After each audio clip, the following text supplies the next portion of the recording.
एक गांव में चूहों का आतंक छाया हुआ था। हजारों चूहे थे उस गांव में। उनकी तादाद इतनी अधिक थी कि आसपास गांव वाले उस गांव के चूहों वाला गांव कह कर पुकारते थे। उस गांव में ऐसी कोई जगह नहीं थी जहां चूहे ना हो। घर में, दुकान में, गोदाम में, खेतों खलिहानों में, हर जगह चूहे ही चूहे भरे पड़े थे।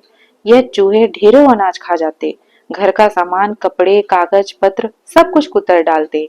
पूरे गांव में चूहों का उत्पात मचा हुआ था।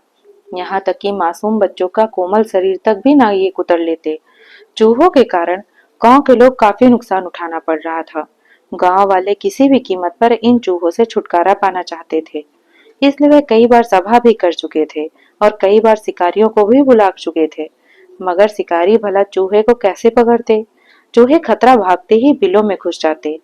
कई बार गांव में बिल्लियां लाकर छोड़ी गईं, तो गांव में मौजूद कुत्तों के डर से वो स्वयं ही भाग गईं।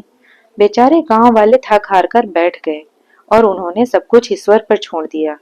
एक दिन जैसे ईश्वर ने उनकी सुन ली, उस दिन एक बांसुरी वाला उस गांव में आ गया। उसने देखा कि गांव के लोग चूहे से त्रस्त हैं। उसने गांव वालों से कहा, मैं गांव के सारे चूहों को खत्म कर दूंगा, पर इसके बदले तुम लोगों को मुझे 1000 स्वर्ण मुद्राएं देनी होंगी। गांव वालों ने बांसुरी वालों को 1000 स्वर्ण मुद्राएं देना स्वीकार कर लिया। मामला तय होते ही बांसुरी वाला मधुर स्वर में बांसुरी बजाने लगा। बांसुरी की आवाज सुनकर सभी चूहे घरे, दुकानों, गोदाम तथा खेत खलिहानों से निकलकर दौड़ दौड़ कर बाहर आने लगे और बांसुरी की आवाज सुनकर नाचने लगे। बांसुरी वाला बांसुरी बजाते बजाते नदी की ओर चल पड़ा। चूहे भी नाचते नाचते उसके पीछे चल दिए। वह नदी में पानी में उतर गया। उसके पीछे पीछे चूहे भी पानी में उतर गए। इतने सारे चूहे पानी में डूबकर मर गए। इसके बाद बांसुरी वाला गांव में लौटा। उसने गांव वालों से अपना पारिश्रमिक मांगा, पर गांव वालों ने पैसे देने से इनकार कर दिया। उन्होंने सोचा कि चूहों से मुक्ति तो मिल गई, अब व्यर्थ में 1000 स्वर्ण मुद्राएं क्यों दी जाए। उनके इनकार करने से बांसुरी वालों को बहुत क्रोध आया। उसने तुरंत उनको सबक सिखाने का निर्णय ले लिया। उसने बिना कुछ कहे वह मधुर स्वर में बांसुरी बजाने लगा। इस बार बांसुरी की धुन उस धुन से बिल्कुल अलग थी जो उसने चूहों के लिए बजाई थी। बांसुरी की आवाज सुनकर गांव के सारे बच्चे उसके करीब आ गए और मस्त होकर नाचने लगे।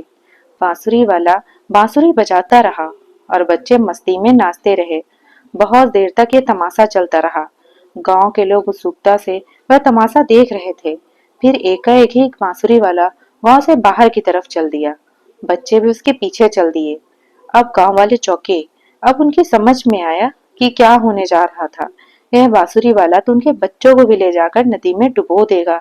यह ख्याल मन में आते ही वह दौड़कर बांसुरी वाले के कदमों में गिर गए।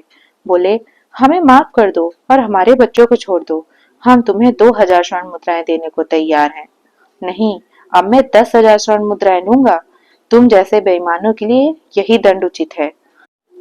इस बार गांव वालों ने चुपचाप 10,000 स्वर्ण मुद्राएं लेकर अपने बच्चों को बचाया। तो दोस्तों, कैसी लगी आपको ये कहानी? कमेंट करके जरूर बताइएगा। और ऐसे ही वीडियोस के लिए सब्सक्राइब करें मेरे यूट्यूब चैनल को और फॉलो करें फेसबुक पेज को। धन्यवाद।